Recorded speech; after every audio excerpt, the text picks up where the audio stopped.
Una vez. Bueno, lo voy a saludar al señor Claudio López. Buen día. Buen día a ustedes. Gracias. Muchas gracias por venir, Claudio. No, por favor, al contrario. Claudio, ¿qué te pasa los 2 de abril? Todos los 2 de abril van cambiando, no hay uno igual al otro. Y por ahí es como que he madurado en ese sentido y siento que las cosas han cambiado un montón, ¿no? Y hoy, antiguamente, estoy hablando hace 30 años atrás, hablaba mucho de la guerra en sí propiamente dicha. Y con el tiempo fui cambiando y me empecé a dar cuenta que tenía otro enfoque, que no solamente era lo bélico. Y porque una cuestión de la amistad que habíamos desarrollado con mis compañeros de Malvinas. Y entonces es como que el 2 de abril es, no te digo de festejo, pero sí de alegría por estar y poder compartir con mis compañeros un montón de cosas. Claudio, para ir por ahí situándonos nosotros y por ahí a la gente que escucha, ¿qué edad tenías? 19 años. 19 años. En diciembre del 81 cumplí 19, o sea, tenía 19 años y 4 meses. 19 y 4 meses. ¿Estabas haciendo el servicio militar? El servicio militar en Puerto Belgrano, en la compañía de ingenieros anfibios. Nosotros hablábamos la vez pasada de que yo, por ejemplo, voté la primera vez a los 18 años, no tenía una noción política. ¿Vos a esa edad ya tenías una noción política? ¿Había otra formación? En realidad era una época bastante convulsionada, o sea, casi que no había grises, o eras de un lado o del otro. Era bastante complicada la situación. Pero te imaginas que vivíamos en una ciudad del interior donde la información, y no vivíamos la realidad de lo que vivían en las grandes ciudades. Podíamos tener alguna información, pero como sucede actualmente, los medios, generalmente de comunicación, tienen su preponderancia por el pensamiento de la gente. Entonces, vos recibías revistas donde hablaban mucho de lo que había pasado y sobre todo diciendo, mira, no, porque los malos son eso o los malos son nosotros. Entonces, es como que uno no tenía partido. Aparte, yo no había vivido nada en democracia, solamente desde el 73 y hasta el 76. Pero que también fue terriblemente convulsionado eso. Sí, es una democracia que casi no fue tal. No fue, ¿viste? Pero volviendo un poco, ¿vos estabas haciendo el servicio militar? Sí. De hecho, cuando invaden las islas es medio sorpresa, nadie estaba enterado de nada. ¿Ustedes tenían estoy haciendo el servicio militar? Sí. No tenías ni idea de lo que pasaba. Te enterás, como vos decías, por la radio, por los medios, que invadieron las Islas Malvinas. Ahí dijiste, che, a ver si nos toca a nosotros ir allá o algo. Lo que ocurre es que pasa así, yo estaba haciendo el servicio militar y ese día, a la mañana, nosotros nos levantábamos a las 6 para desayunar. Antes de desayunar siempre hay formación. Se hizo una formación en la plaza de armas, que se llama, y hubo un buen día y generalmente pasaban como un parte de todo. Esta vez no, automáticamente empezó a decir que se habían recuperado las Islas Malvinas. Y que había habido, porque en ese momento los BAO, y los BAR, que son los vehículos anfibios, grúas y ruedas, tenían base en el cuartel que estábamos nosotros, y empezó a hablar... Perdóname, vos estabas me lo dijiste. En Puerto Belgrano, en Infantería Marina. Ya estabas ahí en Belgrano, en Puerto Belgrano. Entonces, ¿qué ocurre? Él empieza, toda esa gente que fue a Malvinas, que recuperó Malvinas, tenía la base en nuestro cuartel. O sea, nosotros ni sabíamos que iba a pasar eso. Entonces, cuando él habla justamente de Giachino, que Giachino tenía su oficina ahí en el cuartel que estábamos nosotros. Y bueno, habló que había fallecido, y el cabo, creo que fue Herbero Urbina también, que también había estado ahí. Entonces también fue una sorpresa, o sea, pero nunca esas primeras horas de que nosotros podríamos llegar ahí. Después, con el correr de los días, sí, porque bueno... Claro, después ya se empieza que los ingleses no se iban a quedar quietos. No, y aparte una movilización muy grande porque, la parte logística es muy importante. Claro. Más allá de que fue un desastre, pero... pero eso bueno, no quita que no sea muy importante, justamente. Un montón de movimiento, de equipo, de ropa, de un montón de cosas, de raciones, porque vos pensás que cuando va un grupo muy grande así de soldados... vos no tenés todos los elementos como para ir a cocinar. O sea, cada soldado tiene que llevar raciones para poder subsistir esos 2 o 3 días hasta que todo se organice. Así que bueno, ahí después ya... Eso da la pauta y reafirma que no tenían ni idea de lo que estaban haciendo. Políticamente, digo, ir a invadir unas islas sin esperar una repercusión. Porque... Yo no tengo experiencia ni en geopolítica ni ese tipo de cosas, pero uno a veces puede tener su opinión. Lo que sí me pareció es como que había cierta improvisación, pensando de que, y bueno, una vez que estemos ahí negociamos y vemos, y no, claro, con la idea de que nunca nadie iba a venir de semejante cantidad de kilómetros a combatir. Exactamente. Entonces ahí es como que esa improvisación fue todo un desastre, digamos que después se fue como un efecto dominó, ¿ves? Cada vez peor, cada vez peor. Vos decís que el gobierno militar en ese momento tenía planteado digamos la ocupación, pero nunca se imaginó la guerra. Exactamente. No, yo creo que no lo pensaron. De hecho, ellos anuncian con bombos y platillos que habían recuperado las islas. Sí. Así. O sea, pero con todo te das cuenta, porque, a ver, si vos pensás que va a haber un conflicto y te preparás para un conflicto, había un montón, o sea, por ejemplo, los Super Tender que tenían base en Espora, ahí cerquita en el aeropuerto de Bahía Blanca, vendría a ser, eran aviones que Francia no le había terminado de entregar todo. Y los misiles, por ejemplo, que destruyeron al Sheffield y a otros barcos más, había 4 o 5 nada más. O sea, y las entregas, si ustedes leen y buscan en Google, se van a dar cuenta que iban a ser en el término de 2 o 3 meses más. Era como que Francia terminaba de entregar y todavía faltaban más aviones. O sea, si hubiesen esperado 5 meses más, hubiese sido distinto también. Claro. Porque Argentina tenía, o por lo menos, si no se filtra lo que vas a hacer, te pertrechás un poco más, o sea, buscás otras opciones. También navega un poco la idea esta de que fue un manotazo de ahogado político justamente de la Junta Militar. De los dos lados. Si esperaban 5 meses más, por ahí ya directamente no También había... Bueno, pero viste que los militares se van cambiando ellos, así como se fue Videla, después tuvo Viole y vino Galtieri, eso es como que se van cambiando, yo no sé. Lo que pasa es que los dos gobiernos tenían problemas. Margaret Thatcher tenía un problema muy grande con los sindicatos. Claro. Es como que empezó a privatizar un sector grande, sobre todo de la minería. Tenía problemas con los salarios y tenía la popularidad, pero por el suelo. Uno busca y lee y te vas a dar cuenta que la explicación es para resolver problemas domésticos, como en el caso nuestro. Domésticamente decimos, no, bueno, tenemos la hamaca, vamos a solucionarlo con esto. Entonces desvían la atención. Claro. Hasta Thatcher le salió bien, a Galtieri le salió mal. Y volviendo a ese chico de 19 años con una preparación bélica, decime vos cómo era la preparación bélica porque desconozco, a medida que iban transcurriendo los días, que comienza la guerra, que avanza la guerra, ¿ya empezaste a notar que ibas a tener que viajar en algún momento o que ustedes iban a ir? Bueno, la compañía mía, nosotros fuimos el día 6 de abril. O sea, al toque. A los 4 días. A los 4 días. Y no fuimos antes por una cuestión de transporte, o sea, era bastante complicado. Ni tiempo a pensar. Claro, pasa que eran los que más a mano tenían también. No, porque en realidad cuando hay ese tipo de conflictos, generalmente se busca lo que serían las batallones que son de infantería. O sea, infantería es todo lo que va, o sea, se camina, digamos, ¿no? Bueno, y eso se completa, cada batallón, depende del tipo de batallón que sea, se completa con artillería, antiaéreos, o sea, todo tiene un complemento. La compañía de ingenieros que estaba yo es una compañía muy chiquitita, tiene 100, el personal es 100 entre cuadros y soldados.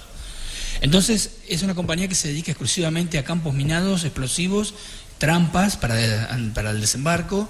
Entonces, nosotros sabíamos que era casi seguro que íbamos a ir. No te dio tiempo ni de pensarlo. O sea, en 4 días estabas viajando a las islas. Pero lo que pasa es que va surgiendo todo y vos es como que estás en esa y no te vas dando cuenta. Y en un principio, cuando a esa edad, es como que nos sentíamos muy importantes. O sea, decir, ¿cuántas personas pueden ir a Malvinas? Sabíamos que eran muy pocos, íbamos a ser como un privilegio para nosotros. Eso te iba a decir, era tipo un orgullo, un privilegio. Exactamente. Entonces, ¿qué ocurre? La preparación que vos me preguntabas, en Infantería Marina la preparación es bastante buena, porque te explico, por ejemplo, nosotros, la compañía nuestra se divide en 3 secciones, o sea, la primera sección, la segunda sección y la otra que es la sección comando, que es la que se dedica a la parte de logística.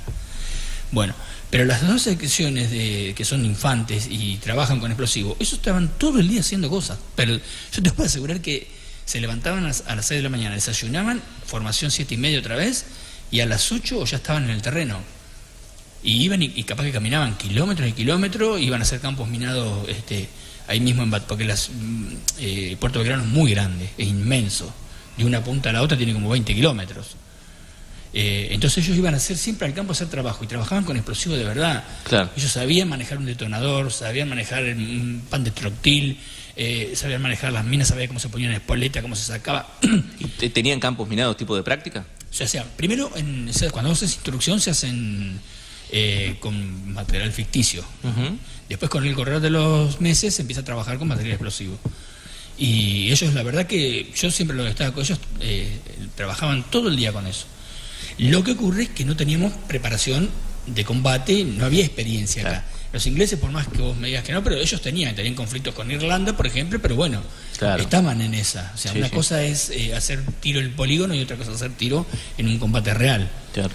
Sí, son países que han vivido siempre en conflicto. Cuando uno piensa y repasa la historia de Inglaterra, sobre todo, de Gran Bretaña, o sea.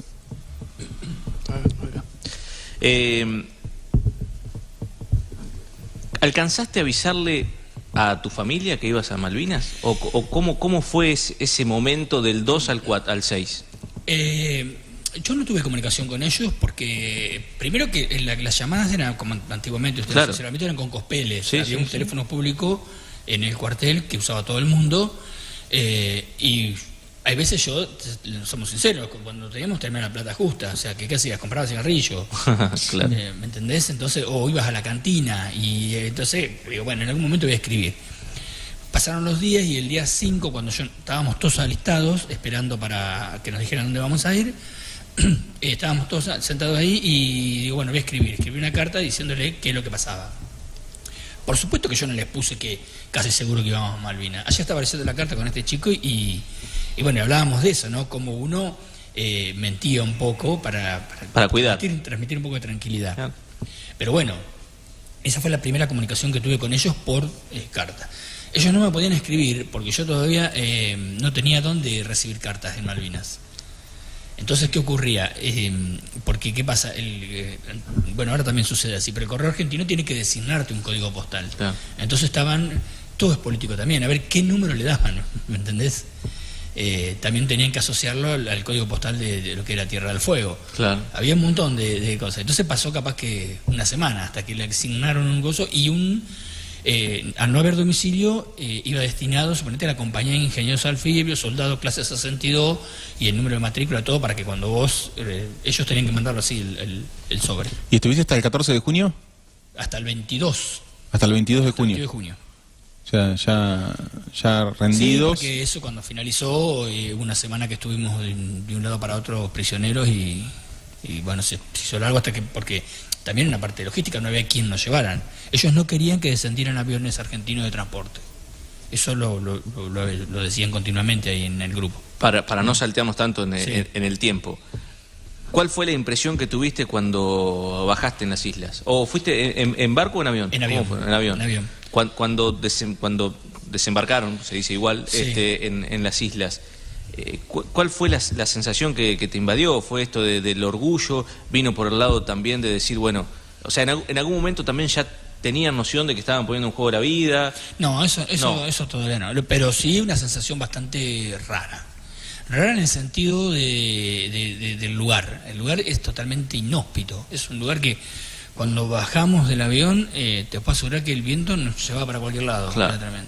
Y estaba un día nublado, y de golpe empezó a llover, todos al costado de la pista, esperando dónde también va, porque eso, o sea, claro, hay instrucciones. Exactamente. Claro. La compañía misma esperaba instrucciones, a ver que hablaran con el que estaba a cargo de la parte de ingeniero. Nosotros pertenecíamos a la parte de ingeniero en Malvinas. Entonces, ¿qué hacían? Ellos esperaban a ver dónde nos iban a ubicar. Y después el tránsito de ahí hasta Puerto Argentino, que son 7-8 kilómetros, fue terrible. Fue terrible porque la primera parte era todo por tierra, y hasta que agarramos el asfalto, porque esa parte estaba asfaltada hasta la ciudad. Pero no fuimos directamente a la ciudad, fuimos a un lugar que estaba a mitad de camino, porque antiguamente en Malvinas había mucha caza de lobos, estoy hablando de 1810, sí, 15, 20... entonces que esas se habían construido en esa época, y tenían se veía los rieles de las tolvas cuando cargaban la grasa, el aceite, y lo llevaban todo hasta donde estaban los barcos. Bueno, ese lugar fuimos los primeros 2 o 3 días estuvimos ahí.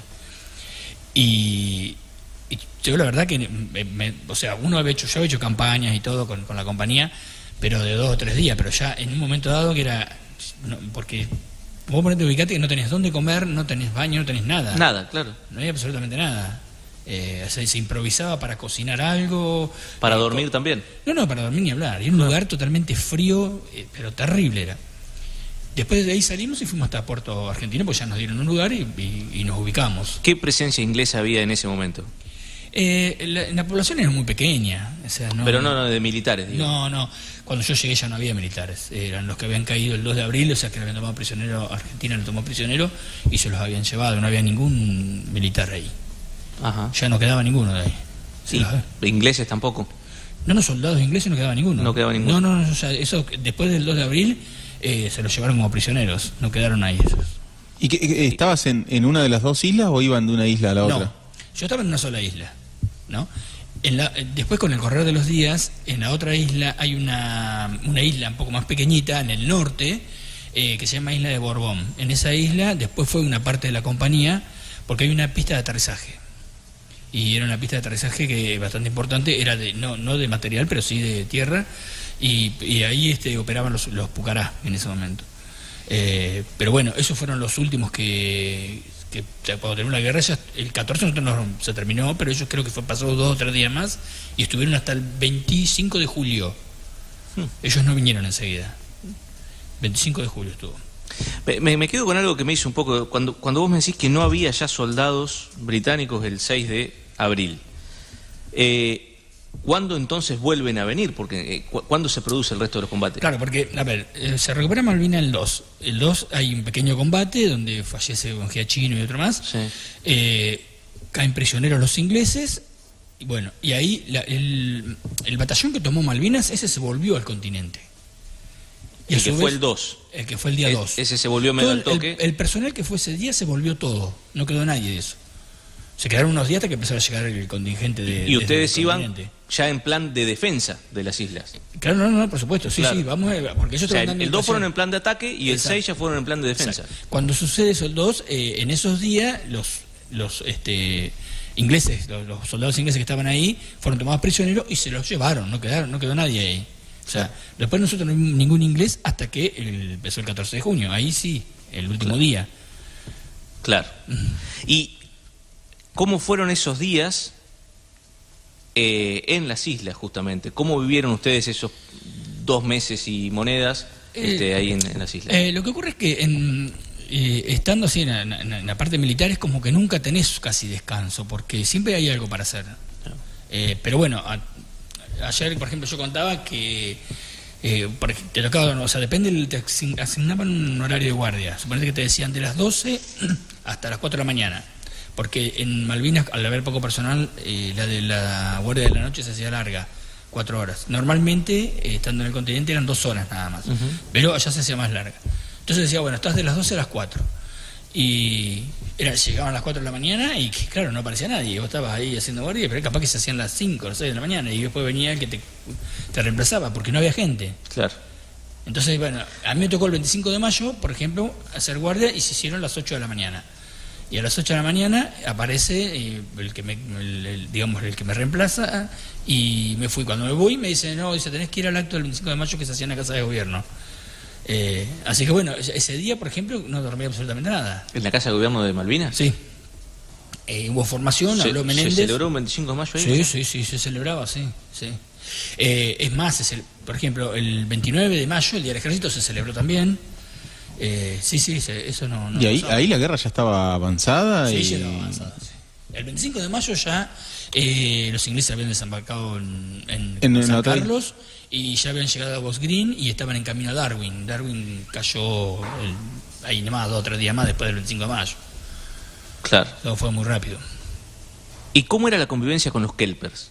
O sea, con los ciudadanos malvinenses. No, ellos te ignoran. En la actualidad te ignoran también. O sea, nunca hubo hubo alguna disputa porque había gente, por ejemplo, que son estancias muy extensas, y capaz que eran o gente que eran encargados, y bueno, hay algunos que querían, había un retén al final de la ciudad, digamos, donde ahí no pasaban gente de civil.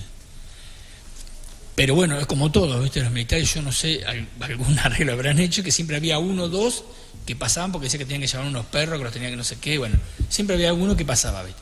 Cosa que eso no se debía haber hecho nunca. Claro. Por diversos motivos, ¿no? Por una cuestión de seguridad. Claro. Pero bueno, después el trato, no, yo, como estaba en la parte de logística, o sea, del servicio y comando, en un momento me tocó ir a la carpintería porque había que hacer mucho poste, estacas, todo para los campos minados, y fue a la carpintería con un suboficial. Y en la carpintería el que estaba encargado era un chileno, un hombre ya mayor, y ellos en el secundario eran poquitos, ¿no? En el secundario no son muchos chicos, ahora no sé, pero en ese momento no eran. Y ellos hacían como una doble escolaridad, y después a las 3, 4 de la tarde del colegio tenían que iban a elegir un oficio, y este chico, que tendría 14 años, estaba ahí en la carpintería. Y nunca nos dio bolillo. Él entraba, dejaba su mochila y se ponía allá en la punta, y ahí estaba hasta que nos fuéramos. Y el chileno nos decía, no quiere tener trato con ustedes. Hay un par de libros, no tienen que ver con Malvinas, que uno es El rojo emblema del valor, el rojo emblema del coraje, y el otro creo que es Sin novedades en el frente, si no me equivoco, son de la Primera Guerra Mundial, en el que se muestra un relato crudo de cómo lo vive el combatiente, cómo se siente que está combatiendo algo que no tiene nada que ver, y es un lugar en el que no quiere estar, en el que... ¿A vos te pasó en algún momento o esos 2 meses se te fueron casi volando? No, se me hicieron eternos. Y es... Sin novedad en el frente, en realidad, la Primera Guerra Mundial fue una guerra de trincheras. Claro, exacto. Bueno, justamente va en eso. Esta fue a medias, porque yo tenía un jefe, un teniente de corbeta, que nos decía, sobre todo en las elevaciones, ¿no? Donde hay mucha piedra, no hay que tener un lugar en esas posiciones fijas. O sea, nosotros no cavábamos ahí en la montaña, ¿no? Era movilizar, un día tocaba allá, otro día allá, íbamos rotando. Buscaban refugio, pero no lo hacían. Con las piedras y todo, pero no se hacía. Y como me preguntaba, si se me hizo eterno el tiempo. O sea, para mí habían sido más de 2 meses y medio. Era una locura lo que había pasado. Y el día a día, que es como te contaba hoy, uno no está acostumbrado a vivir en el barro todo el día. Claro. Porque vos llegás a tu casa, te ensucias y me pego un baño, me cambio, bueno, ponele. Pero ya era todo el día.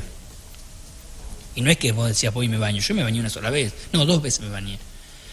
Porque a alguien se le ocurrió hacer, no sé qué encontró, y inventaron con un tambor de 200 litros como para calentar agua, una manguera, bueno, así nos dimos una ducha, pero muy rápido. Las únicas 2 veces que habrás tenido agua caliente. Sí, las únicas 2 veces, claro. Nada más.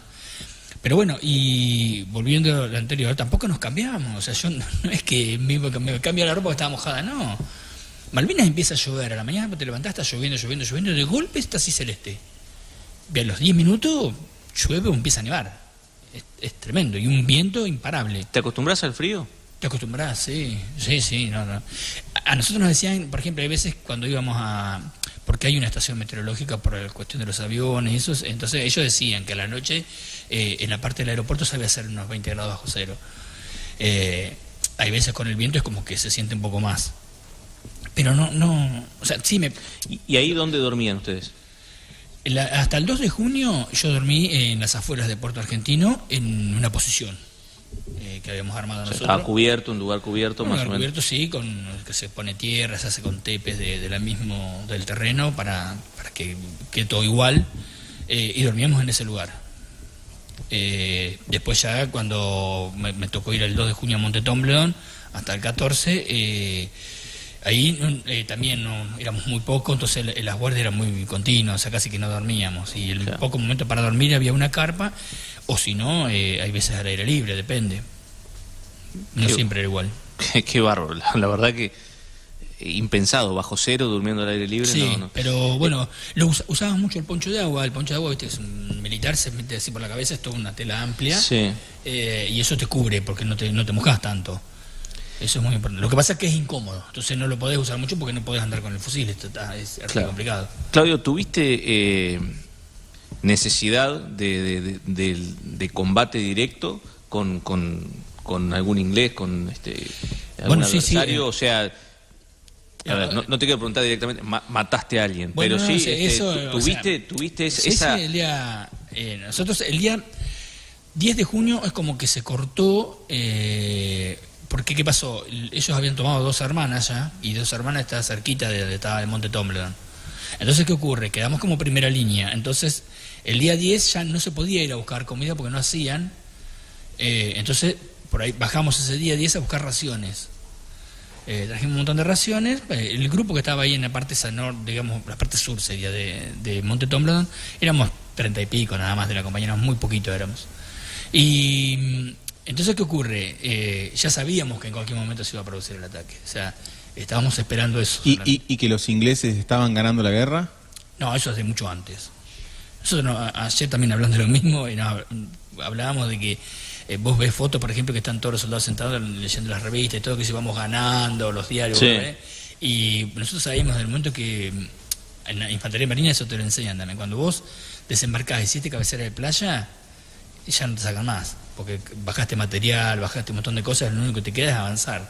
Si no lo pensás bien, te imaginás que la defensa siempre tiene que ser del que ataca 3-1 con el otro, es así. Defienden 1000, tienen que atacar 3000. Claro. Pero sí, tenían mucho personal ellos. Pero bueno, volviendo al 14 de junio, ya el 12 se veía así bastante a lo lejos un montón de movimientos de helicópteros. Y el día 13 a la noche, bueno, el día 13 durante todo el día hubo un silencio que dolía, porque estás todo el día acostumbrado a los bombardeos. Entonces, cuando hay silencio, te destruye la cabeza, te deja la miseria, porque como que te está faltando algo. Y el 13 de la noche, temprano, empezó un bombardeo bastante intenso sobre la posición que estábamos nosotros, y no paró, era continuo, de buques y de artillería, era continuo, continuamente. Y cuando cortó, ahí empezó el ataque inglés. Serían las 9 de la noche. Y ahí eso duró en ese monte, el Monte Tumbledown, que el Monte Tumbledown tiene unas 9 cuadras de largo y 2 de ancho. Eso duró 12 horas, hasta las 9 de la mañana del otro día. Porque en realidad vos primero te sostenés en la posición, cuando no se puede vos retrocedés, se reorganiza y volvés otra vez, llega la orden, por supuesto, de volver a retomar, tratar de tomar otra vez la posición. Y entonces era una ida y vuelta, ¿viste? Sí, durante esas 12 horas. ¿Y ellos lo mismo? ¿Avanzaban y retrocedían? No, porque ellos, una vez que subieron Monte Tumbledown, que es una elevación de unos casi 400 metros, ellos subieron, y donde ellos subieron es más difícil después hacerlos bajar. Claro. Ellos se subieron y se quedaron ahí. Entonces nosotros retrocedimos, después volvimos, y cuando volvimos ya nos estaban esperando, o sea, y otra vez retrocedimos, ahí ellos avanzaron. Claro. Y así fue, ¿me entendés? Durante 12 horas. Hasta que, bueno, llegó un momento que no era insostenible el lugar y o sea, el volumen de fuego era mucho más grande. Supongo que viste caer compañeros. No. ¿No? No. Tengo que aclarar, la noche era muy cerrada, o sea, estaba nevando. Cuando nieva no se ve nada. Nada, vos lo único que ves es el disparo cuando sale el tubo cañón a 100 metros, 50 metros se ve. Como tipo ellos fogonazo. Sí. Como ellos usan munición trazante, que es como si fuera una luz, viste que la ojiva hacia la punta va pintada con una pintura especial y con la fricción es fluorescente. Entonces se ve eso. Entonces vos veías la cantidad de proyectiles que venían. Parecía un arbolito, siempre nos juntamos, me parece un arbolito de Navidad, a veces que estábamos en fin de año. Sí, de hecho, bueno, hoy con toda la tecnología uno ve imágenes de la guerra en Medio Oriente y parecen fuegos artificiales. Exactamente. En algún momento, supongo que sí, pero ¿sentiste que te podía tocar a vos? Sí, cuando empezaron, sí. O sea, cuando ya de días anteriores los bombardeos sí sentíamos que... es más, yo tengo por ahí, nos juntamos, nos acordamos que el día 12 creo que fue, el día 12 a la mañana, en un momento dado, hay bombardeo, viste, la alerta gris era de los barcos, que había alerta gris y después había alerta de artillería. Y bueno, nos sentamos abajo de una piedra así, y se va a tomar un café, ¿qué vamos a hacer? Empezamos a tomar un café y vos escuchabas que caía, te acostumbrás. Por eso tiene un zumbido muy característico cuando sale el proyectil y viene en el aire así, de golpe.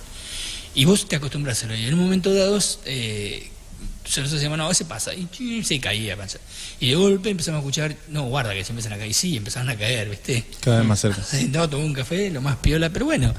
Y ya sabíamos que si no, era muy factible que te podía pasar. En algún no es punto... que no tuviéramos miedo. Claro, es que la mente trabaja de una manera que en ese momento ya...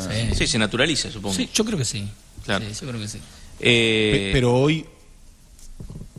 hoy lo ves totalmente de otra manera, hoy hay otra visión, con el paso del tiempo, a veces también yo lo explico eso.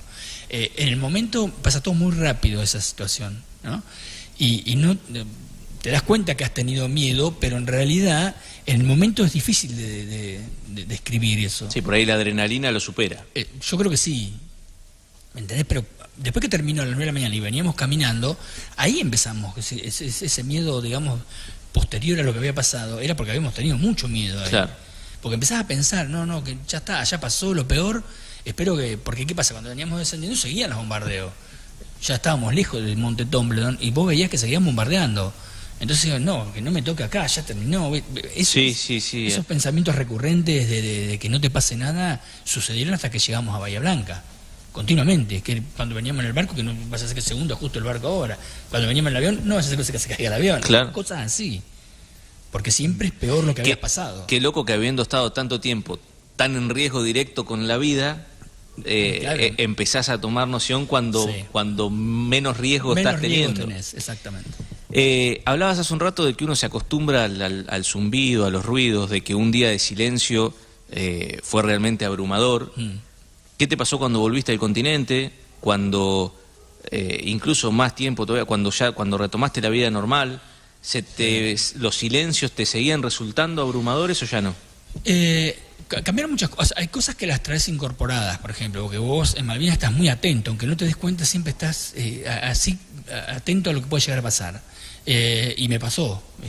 Cuando estaba en mi casa es como que había cosas que me costaban, que me levantaba, si por ahí tocaban timbre, iba caminando por la calle y siempre estás mirando, ¿viste? Como mirando para atrás, ver si viene alguien. Claro, sí, alerta, el estado de... sí, ese estado de alerta.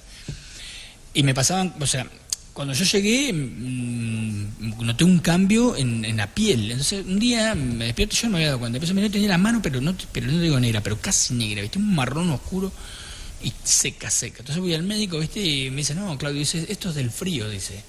Vos estabas en una temperatura, entonces el cuerpo estaba bien. Cuando vos cambiaste, subió la temperatura, esa piel se seca, porque tuvo mucho frío. Y la vas a cambiar. Y sí, así fue, se me fue saliendo. Mirá vos. Se me fue despegando y se fue. Y después me pasaba que iba por ahí a salir al boliche el fin de semana y mis amigos y la gente que me conocía me decían, yo iba así como estoy ahora, y hacía un frío.